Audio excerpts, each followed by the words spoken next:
Bonjour à tous et bienvenue sur ce nouvel épisode de Sarah Cœur de Guerrière. Je suis tellement heureuse de vous retrouver. La Saint-Valentin arrive et je ne pouvais pas rester de mon côté et ne pas prendre le temps de vous parler d'amour. Donc c'est pour ça qu'on se retrouve aujourd'hui. Le thème principal, ça va être l'amour. Vous savez que c'est un sujet qui m'anime. Aujourd'hui, moi, je vais vous parler d'amour, mais pas l'amour en couple. Vraiment le self-love, comme vous savez, l'amour de soi qui est mon grand sujet. Mais aussi comment moi, je me positionne dans cet amour-là, comment je vois les choses. Donc aujourd'hui, on va parler relations, on va parler célibat, dépendance affective, amour de soi. Enfin, restez connectés parce que ça va être très, très, très intense. Pour commencer ce petit épisode, j'avais envie de vous parler de quelque chose dont on parle hyper souvent et qui me fait plutôt rire maintenant. Mais si, la question que j'entends le plus depuis que je viens d'avoir 30 ans, c'est comment c'est possible qu'une femme comme toi soit célibataire à 30 ans? Vous savez quoi, je vais vous répondre aujourd'hui de A à Z et en toute vérité de pourquoi aujourd'hui j'ai décidé et je suis encore célibataire et je pense que ça pourra vraiment, comment dire, réveiller en fait d'autres femmes, je sais, qui s'identifient aussi à ça et qui traversent les mêmes choses que moi. Donc pour répondre à cette question, moi je commence d'abord toujours par expliquer mon passé, d'où je viens, parce que pour moi c'est vraiment la base. Et tout ce que j'ai traversé, pour ceux qui me suivent, vous connaissez déjà un petit peu mon histoire, mais pour ceux qui viennent d'arriver, bah, c'est toujours avec un grand plaisir que je la partage en toute transparence, parce que c'est ce qui fait de moi ce que je suis aujourd'hui, et on peut pas, c'est indéniable, on peut pas le dissocier de qui je suis. Moi, il faut savoir que j'ai pas eu une enfance, on va dire, classique, parce que dès ma jeunesse, en fait, j'ai grandi un peu sans mon père, c'est-à-dire qu'il était bloqué au Burkina Faso, donc j'ai pas grandi avec lui. Et ça, c'est quelque chose qui crée une véritable blessure à l'intérieur de soi, c'est la blessure d'abandon. Il faut savoir qu'il y a 5 blessures principales. Je vous invite vraiment à aller lire les 5 blessures de l'âme de Lise Bourbeau si vous voulez en savoir plus. Mais on les vit un peu toutes. Pourquoi c'est important de les identifier? Parce qu'en fait, ça permet vraiment d'apprendre à te connaître et de comprendre quel comportement tu as dans ton quotidien et comment ça drive ta vie. Parce que oui, ton ego et tes blessures drive ta vie quotidienne. Donc tu as besoin de te comprendre et de te connaître si tu veux maîtriser ta blessure et en guérir. Donc c'est pour ça que je vous parle de cette blessure d'abandon qui est vraiment un petit peu la base chez moi. Et cette blessure, elle a créé aussi un gros complexe. Et ce qui fait que j'ai beaucoup compensé quand j'étais jeune avec la nourriture, ce vide affectif que j'avais à l'intérieur de moi. Donc j'ai énormément mangé et ce qui fait que j'ai pris beaucoup de poids, ce qui étaient des kilos finalement qui étaient émotionnels. Et je suis arrivée à peser jusqu'à 130 kilos, jusqu'à peu près mes 26 ans. Et j'ai vraiment grandi avec cette pression autour de moi, de ma famille justement, qui me demandait de perdre du poids, alors qu'ils ne comprenaient pas que la cause première de ma prise de poids, c'était finalement le manque d'affection et le manque d'amour que j'étais en train de compenser en me rassurant et en me faisant du bien avec des choses qui me créent de la dopamine, donc comme le sucre ou les sodas, enfin les choses comme ça. Et pourquoi c'est hyper important et pourquoi j'en parle maintenant aujourd'hui que je parle d'amour? Parce que cette blessure d'abandon et cette blessure du coup de prise de poids qui est reliée à une blessure d'humiliation ont très longtemps drivé mes relations amoureuses. C'est-à-dire que je pensais avoir le contrôle, mais pas du tout. C'était mes blessures qui avaient le contrôle de ce que je vivais. Parce que forcément, la prise de poids et le fait que la famille qui m'entoure me demandait tout le temps de faire des régimes, de perdre du poids et me mettait énormément de pression sur ça, ça a créé à l'intérieur de moi finalement une énorme cassure où j'ai commencé à me déprécier et à douter de ma valeur puisque on m'expliquait qu'il fallait que je change physiquement. Et mon corps, à ce moment-là, était vraiment mon ennemi. C'est-à-dire que pour moi, je partais du principe que tout ce qui se passait pas bien dans ma vie ou qui n'allait pas dans mon sens était à cause de mon poids et de mon corps. Et ça a du coup eu un impact direct sur les choix de mes partenaires. Parce que je ne le dirai jamais assez, mais je le redis dans cet épisode, on rencontre et on attire les personnes qui nous reflètent qui on est au fond. Donc autant te dire qu'avec ce surpoids et cette blessure très forte de l'abandon, j'étais une personne dépendante affective et surtout qui avait besoin que ma valeur me soit donnée par la personne en face de moi. Donc c'était pas seulement pour mes partenaires, mais notamment pour mes partenaires. J'avais besoin de me sentir aimée. Et c'est ce que je recherchais dans mes relations. Si je te dois te donner le résultat de ce genre de dépendance, est-ce que déjà dans ce que je suis en train de t'expliquer, tu te rends compte le pouvoir que tu donnes à l'autre sur toi? C'est-à-dire que ton estime de toi et l'amour que tu te portes dépendent du regard de quelqu'un d'autre, de quelqu'un d'extérieur. Donc en fait, tout dépend de cette personne. C'est un pouvoir beaucoup trop énorme à donner à quelqu'un sur soi-même. Et ça attire des profils de personnes qui ont compris ta faille et qui vont l'utiliser. Donc moi, je pense que dans ma vie, en termes de relation qui m'a vraiment marquée et qui a vraiment failli me détruire psychologiquement et physiquement, il y en a eu deux. Et en fait, si je dois te décrire vraiment comment t'entres dans ce genre de relation, c'est qu'en ayant en fait cette plaie ouverte en face de toi et béante que tu montres, les personnes arrivent très facilement à te repérer psychologiquement, à te choisir, à te combler du coup de l'amour qui te manque, et ensuite à te retirer ça et à reprendre le pouvoir puisque tu vas toujours être en quête d'essayer de rattraper et de revivre l'amour comme au début. Bref, je te raconte tout ça parce que c'est hyper important dans le reste du parcours. J'ai réussi à sortir de ces relations-là et je t'expliquerai pourquoi.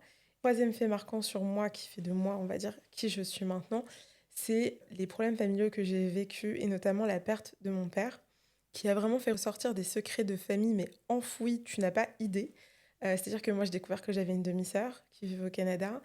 J'ai découvert plein de choses sombres qui feront vraiment l'objet d'un épisode parce que c'est nécessaire pour parler de tout ça. Et c'est surtout qu'il y a eu un total détachement en fait avec ma mère qui a refait sa vie mais quelques jours après le décès de mon père. Et si tu veux, ça a créé une cassure en moi qui avait toujours porté beaucoup d'importance au fait que ma famille me valide et me donne de l'amour, à me rendre compte que en fait je peux pas compter sur l'extérieur pour me sentir en sécurité et pour me sentir solide parce qu'en fait chacun fait sa vie comme il le souhaite. Et toi en fait c'est soit tu dépends du coup des autres qui sont en face de toi, soit tu te recentres sur toi et tu comprends vraiment ta valeur et tu apprends vraiment à t'aimer toi-même. Tout ce que je viens de t'expliquer, c'est pour te montrer que peu importe ce que tu as vécu dans ta vie ou ce que tu veux, tu es en capacité de le transformer et de le transcender. Et c'est là d'où vient ta force. De prendre les épreuves qui te sont arrivées et de les transformer en quelque chose qui te fortifie, mais aussi qui te permet de mener la vie que tu souhaites. Et pourquoi c'est hyper important et pourquoi je te dis ça? Parce qu'autour de moi, j'entends énormément de personnes se plaindre ou dire qu'elles n'ont pas envie en fait de souffrir, qu'elles ne sont pas nées pour souffrir, chose pour laquelle je suis d'accord, mais qui aiment aussi dire en fait, moi je suis pas née pour être une guerrière, je suis pas née pour survivre, je suis pas née pour me battre. En fait, mauvaise nouvelle, si t'as pas envie de faire ça ou si t'as pas envie de vivre ça, la vie, elle est telle qu'elle. Donc tu peux rester, on va dire, à subir, mais tu vas passer une vie à te plaindre et à être malheureux. Soit tu peux justement comprendre le jeu et te dire, ok, il va m'arriver des épreuves, il y en aura d'autres, il y en a déjà eu. Qu'est-ce que j'en fais? Qu'est-ce qu'elle m'apporte? Et en fait, tu tournes ta manière de vivre les choses, tu tournes ta manière de voir les choses, et ça, c'est ultra puissant parce que peu importe ce qui t'arrive, tu seras toujours en sécurité pour l'affronter. Je fais maintenant du coup le lien avec le couple, avec l'amour et le sujet principal de ce podcast. Dans tout ce que je t'ai énuméré, dans tout ce que j'ai vécu, il y a une chose qui est revenue énormément dans mon parcours, c'est il faut que tu apprennes à t'aimer. Il faut que tu t'aimes, il faut que tu apprennes à t'aimer. Et moi, j'ai jamais compris ce que voulait dire cette phrase, ni comment on faisait. Jusqu'à maintenant, bonne nouvelle. Donc j'ai envie de te le partager parce que c'était tellement dur de trouver la réponse à cette question. Il y avait tellement de réponses différentes et jamais de choses concrètes qui m'étaient expliquées que ça m'a très longtemps perdue. Pourquoi c'est important de t'aimer? Parce que justement, les épreuves que tu vis dans la vie font que tu arrives dans un mode de survie et que tu es vraiment en train de... Tu es vraiment comme... Tu as toujours le souffle coupé pour essayer de survivre à ce qui t'arrive et tu te prépares toujours au pire. Et ça ne te permet pas, en fait, de t'aimer parce que tu te lèves le matin, t'es stressé, tu dors, t'es stressé, t'es toujours en anxiété, t'es toujours en train de vouloir tout contrôler en essayant de contrôler les épreuves. Sauf que quand t'as assez de confiance en toi et que tu t'es vu te relever des épreuves les plus dures, tu te rends compte que peu importe ce qui t'arrive, peu importe les épreuves qui arrivent frontalement à toi, tu as assez de confiance et d'amour de toi pour les surmonter et les transformer en quelque chose de mieux. Et déjà, ça t'aide à ne plus essayer de contrôler ce qui t'arrive et à vivre ta vie pleinement. Et du coup, quand je fais le lien avec l'amour et le thème, si toi aussi tu as tendance à être dépendante affective, parce que ça arrive à de nombreuses femmes, et il faut savoir se le dire et se dire la vérité, c'est-à-dire que toute ta vie dépend de l'autre. C'est-à-dire que quand quelqu'un entre dans ta vie, la seule chose que tu attends, c'est de la voir. La seule chose qui t'intéresse dans ta journée, c'est les interactions que tu as avec cette personne. Ton couple prend une place principale et tu ne prends plus le temps de vivre, de réfléchir sur toi, d'avoir des projets parce que tout est focus sur ton couple. Bon, bah, je suis désolée de te l'apprendre, tu es dépendante affective. Et ça marche aussi avec un crush ou des situationships. Et ce que tu dois comprendre, c'est que ta dépendance affective, c'est pas une faiblesse. C'est juste une réponse à une blessure que tu as à l'intérieur de toi.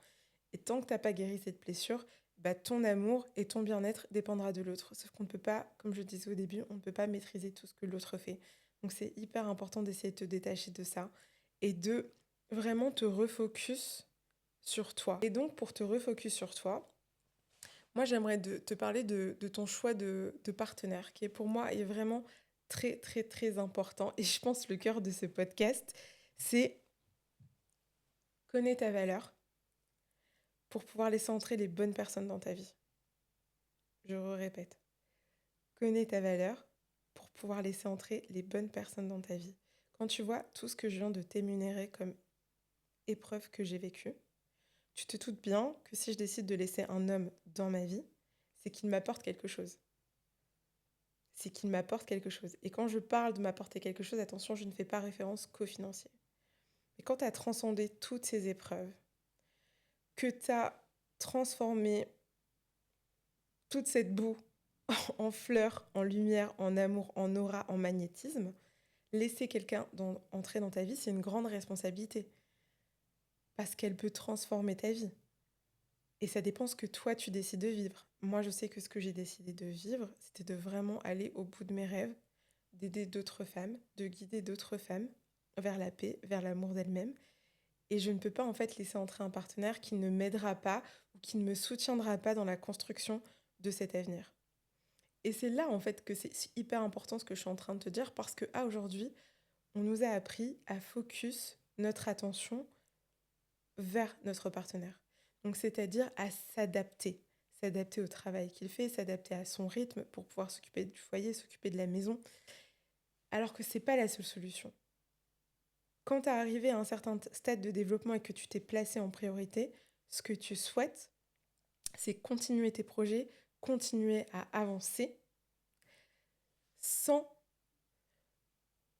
devoir refocus ta vie sur quelqu'un d'autre. Je ne sais pas si ce que je te dis est clair, mais j'espère que ça résonnera en toi et que tu le comprendras. Parce que c'est pas de ta faute en fait, si tu as mis le couple en priorité, si tu as cru que faire des études, avoir un bon travail, te marier, avoir des enfants, c'était le schéma qu'il fallait reproduire et le plus vite possible. Non, prends ton temps. Prends ton temps à te connaître, prends ton temps à guérir pour pouvoir rencontrer quelqu'un qui matche plus avec cette nouvelle énergie. Moi, je te dis très clairement, si j'étais restée avec le premier homme que j'avais rencontré dans ma vie, je ne serais pas du tout là devant une caméra en train de te parler de ça. Absolument pas. Je pense que j'aurais déjà 4 ou 5 enfants. Je pense que je ne travaillerais plus. Je pense que je ne serais pas vraiment épanouie au fond de moi. Et je serais en train de réfléchir tous les jours à comment m'échapper. Je suis sûre et certaine. Désolée, petite dédicace personnelle, mais c'est très réel en fait. Je pense qu'une des premières choses qu'il faut te dire pour évoluer, c'est vraiment la vérité. Si tu passes pas par cette phase où tu te dis les choses telles qu'elles sont, tu pourras pas continuer, tu pourras pas avancer en fait. Je pense qu'une des premières choses quand tu évalues ton couple ou quand tu souhaites te mettre en couple ou quand tu choisis une personne, c'est de te poser la question, est-ce que cette relation m'aide à réussir et me rend heureux? C'est une des premières questions qu'il faut que tu te poses et à laquelle il faut que tu répondes. Si ça y répond pas, je suis pas coach en amour en couple, mais vraiment c'est un no-go, n'y va pas. Le couple, ça doit servir à ça. C'est pas juste pour cocher des cases, c'est pas juste pour suivre un schéma de vie, ça doit vraiment répondre à tes ambitions personnelles, à ce que tu souhaites faire dans la vie et à être heureux ou heureuse. Sauf que si tu te connais pas, si tu sais pas ce que tu veux faire, si tu sais pas ce qui te rend heureux, si tu connais pas ta mission de vie, tu peux pas choisir le bon partenaire. Je te dis pas d'atteindre l'objectif de ta mission de vie avant de te mettre en couple, mais au moins de savoir où tu veux aller et de te driver. Parce que si tu es juste en train de suivre un schéma qu'on t'a inculqué, classique, ben, ça va être compliqué pour toi de maintenir ton couple dans le temps parce que bah, tu sais pas trop où tu vas et tu risques de changer en cours de temps. Après, il existe aussi des personnes qui se rencontrent assez tôt et qui se transforment, mais ça dépend de chacun. En tout cas, en tant que femme, si tu te poses cette question de comment choisir mon partenaire, regarde d'abord où tu veux aller, construis-toi, ou et au moins un chemin clair de comment tu vas te construire avant d'accepter quelqu'un dans ta vie. Donc à tous ceux qui me posent cette question, mais comment c'est possible qu'une femme comme toi à 30 ans soit célibataire? Moi, je renverserais plutôt la question en mode pourquoi est-ce que je laisserais quelqu'un entrer dans ma vie en fait? Qu'est-ce qu'il apporte dans ma vie pour que j'ouvre la porte? Et je me suis fait une petite liste que je vais te partager de choses que j'attends. Et je pense qu'ils sont vraiment le minimum, et c'est important en 2026 de les rappeler. La paix, la confiance, quelqu'un qui se connaît. Parce que t'es pas là pour sauver les autres. Je le répète et je le redis, tu n'es pas là pour sauver les autres. Je le répète parce qu'il faut que ça s'imprime. Quelqu'un qui ait fait son chemin, donc qui soit aussi avancé que toi dans le fait de se connaître lui-même, qui soit stable, qui soit loyal et qui vraiment résonne avec qui tu es. Cette liste, elle est importante de la fixer avant de commencer de dater quelqu'un ou avant d'aller plus loin, parce que c'est beaucoup plus compliqué de te poser des limites une fois que tu as fait connaissance avec quelqu'un. On connaît nos cœurs, on a une très grande capacité à aimer. En tout cas, moi, je sais que je suis une femme qui a une très grande capacité à aimer. Je suis à un stade où je peux aimer quelqu'un en connaissant ses défauts, en voyant ce qui ne va pas chez lui, ses ombres, mais aussi en reconnaissant ses qualités. Et en fait, mon cœur est tellement grand que j'accepte les gens comme ils sont. J'ai cette capacité vraiment à accepter les gens comme ils sont. Et je sais que beaucoup de femmes savent le faire parce que je vois ce qu'elles vivent tous les jours. Et c'est pas quelque chose qu'il faut enlever, en fait. On dit pas de changer sa manière d'aimer, on dit juste de choisir à qui on donne ça. Et donc, moi, je suis arrivée à un stade où ces dernières années, j'ai vraiment cheminé. Je peux, c'est-à-dire t'aimer tel que tu es, donc avec tes défauts, avec tes ombres, tout ce que tu veux. Mais en fait, je m'aime plus. Donc, je ne vais pas supporter ça dans ma vie parce que ça ne va pas matcher avec la vie que je veux mener. Pas possible. Je peux pas. Genre, c'est quelque chose, je peux pas. Si je te donne un exemple concret, à un moment, j'ai fréquenté quelqu'un. On n'était pas forcément encore dans la phase de couple, on était plutôt dans le dating, enfin, on apprenait à se connaître. Et en fait, c'était quelqu'un qui, j'ai découvert, voyait d'autres personnes. Et ça n'enlevait pas les sentiments que j'avais pour qui il était et ce qu'il m'avait montré de lui et ce que j'aimais de lui. Mais par contre, j'ai mis un stop direct parce que je sais que je ne vais pas supporter ça dans ma vie. Je vais pas me créer un stress d'aller me coucher tous les soirs en me posant la question de mais est-ce que cette personne m'a menti? Où est-ce qu'elle est? Qu'est-ce qu'elle fait? Impossible.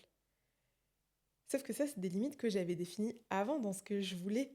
Et si j'étais d'abord tombée amoureuse et ensuite j'avais découvert ça, je pense que ça aurait été beaucoup plus difficile de sortir sans avoir posé ma limite et m'être mis d'accord avec moi de ce que j'attendais dans la vie. Donc c'est pour ça que pour moi, vivre le couple ou en tout cas trouver son partenaire de vie, ça demande quand même un certain développement personnel. Ça demande une certaine connaissance de soi. Parce que sinon, tu entres dans les relations. Oui, tu vis des expériences, du coup, c'est cool parce que ça te permet d'avancer. Moi, c'est les expériences qui m'ont permis d'avancer. Mais en fait, t'es ballotté et du coup, tu suis plus le flow plutôt que de te retrouver toi. Donc, à un moment, tu te perds et tu te cherches et tu reviens en arrière et tu recommences le même schéma et tu rencontres tout le temps les mêmes personnes et tu revis les mêmes choses. Et ça, je peux te le dire, si tu revis tout le temps les mêmes choses, le problème, c'est pas les autres et les personnes que tu rencontres. C'est vraiment les personnes que tu attires et les personnes que tu laisses entrer dans ta vie parce que tu t'es pas encore drivé. Un autre point que j'aimerais aussi beaucoup préciser dans l'amour, qui est pour moi plus du mythe que de la réalité, c'est vraiment cette notion de il faut donner. C'est surtout quelque chose, je pense, qu'on apprend aux femmes, donner. Et ça, c'est complètement OK, mais sauf que le couple, c'est un équilibre d'énergie. Donc, c'est-à-dire que ce que tu donnes, tu dois recevoir de l'autre côté. Tu peux pas juste donner sans rien recevoir en échange. Et ça, c'est vraiment l'équilibre de tout. C'est le yin, c'est le yang, c'est l'énergie masculine, l'énergie féminine. Ce que tu donnes, tu dois recevoir de l'autre côté. Aimer, c'est pas se suradapter à quelqu'un. Aimer, c'est pas se sacrifier. Aimer, c'est pas tout donner sans condition. C'est pas laisser l'autre prendre la place sur tes besoins. Pourquoi je te dis ça et pourquoi c'est hyper important? C'est parce que quand tu te suradaptes, ben en fait, tu t'oublies toi dans la relation et à un moment, ben en fait, ça se déséquilibre, tu vois, on passe de là à là. Et toi, tu vas finir par te perdre, tu pourras pas durer dans le temps, dans ce genre de situation où tu te suradaptes. Soit il y a un jour, tu vas te réveiller, tu vas faire une crise de la quarantaine, soit tu vas péter un câble, soit bah, tu vas juste subir et en fait, tu auras eu l'impression de passer à côté de ta vie. Et je te dis ça parce que j'ai beaucoup d'exemples dans ma famille où j'ai vu ces choses arriver et c'est très réel. En fait, ça peut durer 20 ans, 25 ans, mais au bout d'un moment, ça switch dans l'autre sens. C'est pour ça que dès le début, dis-toi que tu ne dois pas donner ou trop donner pour te faire aimer. En fait, tu n'as pas besoin de donner pour mériter l'amour. On doit t'aimer tel que tu es. Et toi, tu dois aimer la personne en face de toi telle que tu es, telle qu'elle est, pardon. Ça ne veut pas dire que vous ne pouvez pas évoluer, mais tu ne dois pas, en fait, donner ou sauver ou essayer de faire changer la personne en te disant oui, mais dans le couple, c'est comme ça, le couple, c'est les sacrifices. Moi, ce qu'on m'a toujours répété comme quand j'étais enfant, c'est non, mais aimer, c'est se sacrifier. Non, je le dis non. Parce que tu peux donner, donner, donner, donner jusqu'à ce que tu puisses plus. Et le jour où tu vas plus donner, on va te reprocher que tu ne donnes plus. Et ça va devenir un vrai problème dans ton couple. Alors que de base, tu as juste trop donné sans recevoir en échange. Il y a un autre sujet hyper tabou que j'aimerais aborder pendant ce podcast, c'est la sexualité. Moi, en tout cas, j'ai pris la décision, il y a maintenant 2 ans, de devenir abstinente. Jusqu'à ce que je trouve le partenaire avec qui je souhaite faire ma vie. C'est pas par conviction religieuse, pas du tout, mais c'est parce que j'ai resacralisé la sexualisation, enfin la sexualité tout court.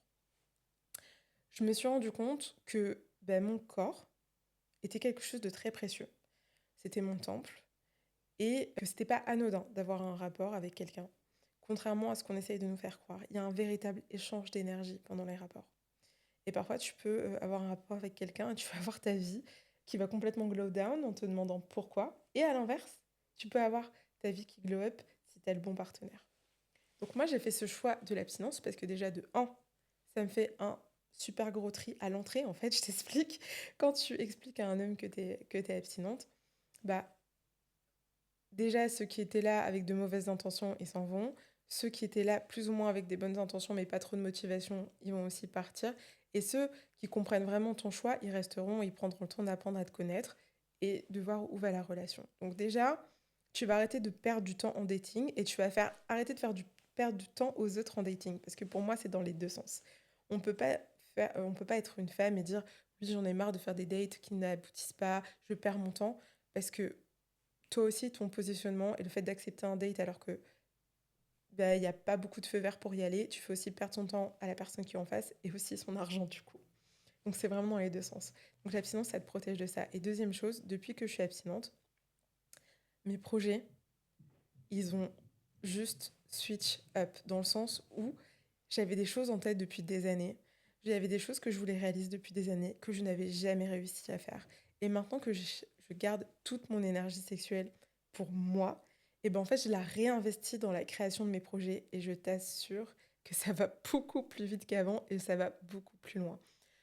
Ce qu'il faut vraiment que tu comprennes en tant que femme, c'est que tu as vraiment la puissance de la création à l'intérieur de toi et que la partager avec la bonne personne fait que cette personne pourra aussi investir dans ses projets et ces projets seront communs à votre famille et en fait c'est une boucle vertueuse. Mais par contre si tu partages cette puissance que tu as à l'intérieur de toi à d'autres personnes qui ne vont rien investir sur toi ou sur ta famille, c'est juste de la perte ma chérie, tu as juste fait un don à quelqu'un, vraiment. Donc c'est pas anodin, prends-le en compte. Et moi l'abstinence c'est vraiment la clé de la réussite de mes projets. C'est toute cette concentration que je mets sur moi, seulement sur moi, qui fait avancer la création de ce que je fais. Et pourquoi je te dis ça? Parce que moi, je ne le savais pas, en fait, qu'il y avait des échanges d'énergie pendant le sexe. Pour moi, c'était vraiment quelque chose de basic, comme on essaye de nous faire croire à la télé, dans les clips, sur les réseaux sociaux, où tout le monde montre son corps et c'est totalement normal. Mais en fait, absolument pas. il y a un réel échange énergétique. Et c'est d'ailleurs pour ça qu'en ce moment, tu entends l'affaire Epstein ressortir et toute cette partie de sexualisation. Mais parce qu'en fait, ce sont des pactes qui sont faits. Ce sont des énergies qui vont chercher chez les autres pour réussir. Et ça, tu dois le savoir parce que toi aussi, tu as cette énergie en toi. Et si tu la donnes à quelqu'un, comme ça, gratuitement, sans qu'il le réinvestisse dans ton couple ou dans ta personne, bah, tu peux pas l'utiliser pour toi. Ça y est, tu l'as donné.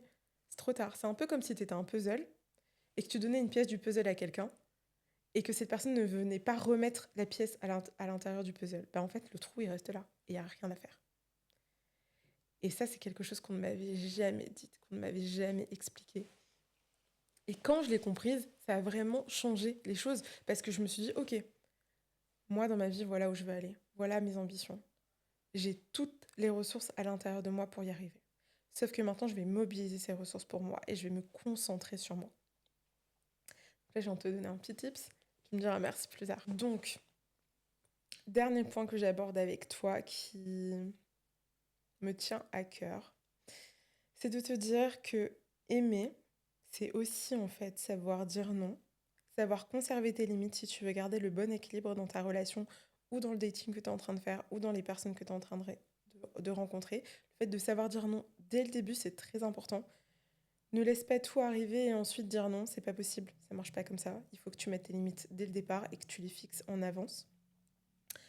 De deux, protège ta paix.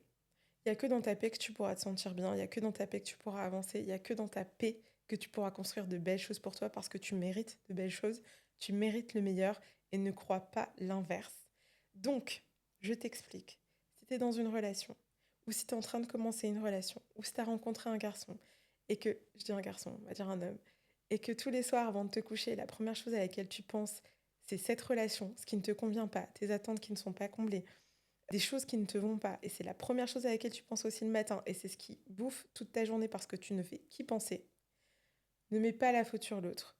Le problème, il vient vraiment de toi. Il vient de ce que tu acceptes, de ce que tu attends d'une relation, de ce que tu construis à l'intérieur de toi. Donc positionne-toi, définis ce qui est ta paix. Aime-toi, habite ton corps, prends plaisir dans ton corps, sois sur la vibration de la joie, fais des choses qui te plaisent, offre-toi des belles choses surtout. Offre-toi des voyages, offre-toi des vêtements. Vraiment, deviens la version de toi qui fait que tu es dans ta douceur, t'es heureuse, tu rayonnes, t'es dans ton glow seul. Et si tu rencontres quelqu'un qui vient ajouter à ton glow et toi aussi t'ajoutes au sien, alors vas-y, ouvre toutes les portes, let's go. Mais si c'est pas le cas et que ça te met dans des grosses réflexions, si tu fais que réfléchir, si t'es en PLS, je te conseille de faire machine arrière, de te refocus sur toi, de redéfinir ce que tu attends avant de t'engager dans une relation dans laquelle on se connaît, nous les femmes. Quand on aime, on aime. Et ça, c'est sans limite presque. Et en fait, une fois que t'es engagé, c'est beaucoup plus dur de faire demi-tour que d'avoir mis ses limites dès le départ et d'avoir fait un tri à l'entrée. Voilà, c'était le podcast sur l'amour. J'espère que ça t'aura plu. Je vais essayer d'en faire plus souvent. J'avoue que j'avais un peu ralenti dernièrement. Le but, c'est vraiment de partager ce genre de messages en long format. Tu peux aussi me suivre sur mon Instagram, sur lequel je fais très souvent des réels. Et j'ai lancé mon offre d'accompagnement en self-love pour t'aider à t'aimer. C'est vraiment une offre qui t'aide concrètement dans la vie à appliquer des choses et des routines et à te comprendre pour mieux t'aimer. Donc c'est vraiment en 4 étapes ce coaching. Il y a une partie où on apprend vraiment à mettre de la conscience sur les schémas que tu vis et aussi dans lesquels tu fixes tes objectifs. Entre guillemets, la version alignée de moi, je la vois comme ça. À aujourd'hui, je vis ça. Et en fait, on identifie ensemble quels sont les schémas qui te bloquent pour arriver à la version de toi alignée. Et on travaille dessus. On travaille aussi sur le fait de te reconnecter à ton corps, parce que c'est hyper important en tant que femme. Tu es là pour attract à toi, tu vois. T'es pas là pour chasser, tu es là pour attirer. Sauf que pour attirer l'amour, l'abondance, qui sont pour moi des énergies complètement connectées, tu as besoin d'être connecté à ton corps, parce que c'est lui qui va attirer à toi ces choses-là. Et en fait, pour se connecter à ton corps, il y a plein de petits tips qu'on pourrait penser basiques, mais qu'on va pas forcément t'apprendre à l'école ou que nos mamans n'ont pas pu nous transmettre parce qu'elles aussi, malheureusement, elles ne les connaissaient pas. Et du coup, pour mettre la lumière dessus, il faut mettre de la conscience. Et donc, moi, c'est ce que je t'aide à faire. dans cet accompagnement. Et ensuite, on a toute une partie qui est pour moi vraiment la plus géniale, qui est la partie d'unification, c'est-à-dire que avec ce que tu as travaillé, la conscience que tu as mis, tu définis justement les limites qui vont te permettre de te focus dans ta vie et d'arriver à tes objectifs, et surtout à être heureuse, parce que c'est le but premier, et à t'aimer. Et ensuite, il y a toute cette partie de célébration, où en fait, on regarde le chemin que tu as parcouru pendant ce coaching, on regarde les objectifs que tu avais fixés, et surtout, on célèbre le pas que tu as fait vers toi, qui est de plus t'aimer, et qui est le plus beau cadeau que tu peux te faire. Moi, c'est le plus beau cadeau que je me suis fait dans ma vie. Parfois, j'ai l'impression d'avoir changé de dimension tellement, plusieurs fois même, tellement le début de ma vie et maintenant sont différents et tellement surtout les perspectives d'avenir sont magnifiques. Donc, il sert à ça ce coaching. Et très prochainement, donc au mois de mars, je lance des événements féminins. Donc, je lance du yoga immersif, du yoga qui va mélanger des poses très lentes et un soin que je te donne avec ma voix pour te donner plus confiance en toi et pour guérir certaines de tes blessures qui sont stockées dans ton corps. On va lancer les dîners féminins, ça j'ai trop hâte. Des dîners où entre femmes, on va vraiment prendre le temps de discuter de sujets dans des beaux endroits qui nous ressemblent, qui attirent l'abondance, mais surtout des sujets qui sont propres à nous et qu'on aimerait partager en toute transparence et en toute sécurité. Et pour finir, je lance aussi les ateliers d'1 heure et demie où on commence à poser les bases de l'amour de soi. Donc cet atelier s'appelle S'aimer, ça s'en prend. Il y en a un en mars qui sera à Lille et un en juin qui sera à Paris. Voilà, plein de beaux projets pour 2026 comme tu peux voir et je suis vraiment contente que tu sois embarquée dans ce sujet-là. Je te fais plein de bisous, je te dis à très bientôt avec beaucoup d'amour.